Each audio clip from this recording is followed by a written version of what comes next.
and welcome back. If this is your first time, I hope you'll stay. Espero que te quedes. So we are here because I expect we're all preparing our IRP for Spanish, of course. So this is just a checklist to make sure that you're walking into the exam feeling you're most confident. This video is to make sure that you have a checklist of all the things that you need to know before you walk into that exam.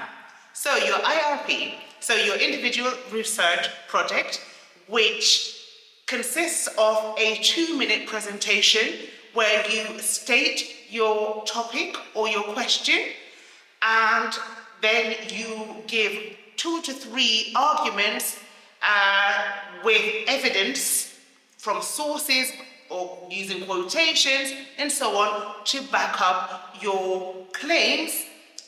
And then of course you make sure you're using evidence from trustworthy sources to back up those claims.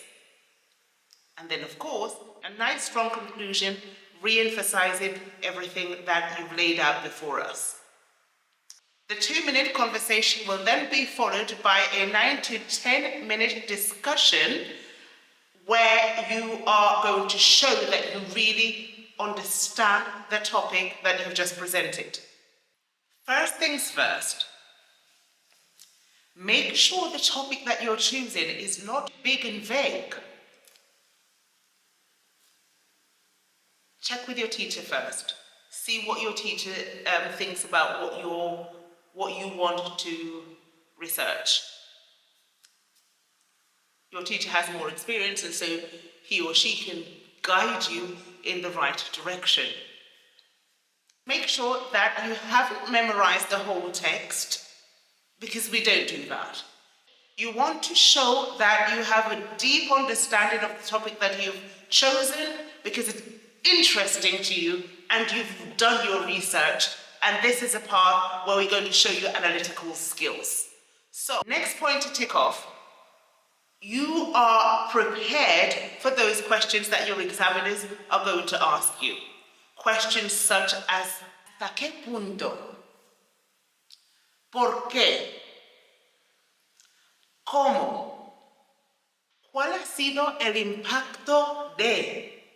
Questions that are going to give you the possibility to expand and develop and really show that you got a deeper understanding of your topic. Next point to tick off. You are able to paraphrase your ideas in different ways. In doing this, you are able to use different tenses, at least one in the past, the future, and a complex structure. Things that we've seen 100 times. Es esencial que, es fundamental que, es vital que, and then you then get a chance to show off your subjunctive. Okay? Use the past tense. Choose the past that you're most comfortable using, but make sure that there's variety in the use of different grammatical structures. You can do that. I know you can. And of course, make sure you're getting the future or the conditional in there somewhere as well. Okay? You can do this. Next point that we're going to tick off. Be aware that we're not making our expression too English. English is our native tongue, and so we're bound to do this at some point. Just make sure it's not in this presentation, okay? So make sure that you're not translating things word for word. Remember those expressions that we've been seeing and going over. Use those structures, those set phrases that just jazz your speech up a little bit. Next point to tick off, your connectives. You know I'm crazy about connectives, so make sure that you're putting some at some point. To show contrast, we would use things such as sin embargo, or to add more information, we might say además, lo que es más. No? To explain more, es decir. And to conclude, para concluir, or en resumen. We want to show our growth, and so please don't overuse those expressions that we use, that we've been seeing since year 7. Pienso, pienso, creo, creo. Try to be a little bit more sophisticated. Tick this off. Is your cultural knowledge evident? Okay. Are you using statistics, facts, real numbers, public figures? Are you mentioning all these things that are seen as reliable? Next point to check. Is my RP just facts? No. Okay, it's not just factual. Remember, this is an analytical research. So, not just facts, it's a clear representation of your viewpoint, of your topic, supported by evidence, and then concluding. Are you able to do that? If you are, fantastic, tick it off. Make sure your ideas are very strong and clear. Instead of, as I mentioned before, yo creo, yo pienso, or over and over again, why not try considero que, or opino que? Switch it up a little bit, guys. It's all right. The next point, this might sound a bit silly, but so many people choose a topic and then they find they're not that interested in the topic that they've chosen. Think about it. Is your topic something that really interests you? Are you fascinated by it? Because if you're not, perhaps it's not the right topic for you to be doing.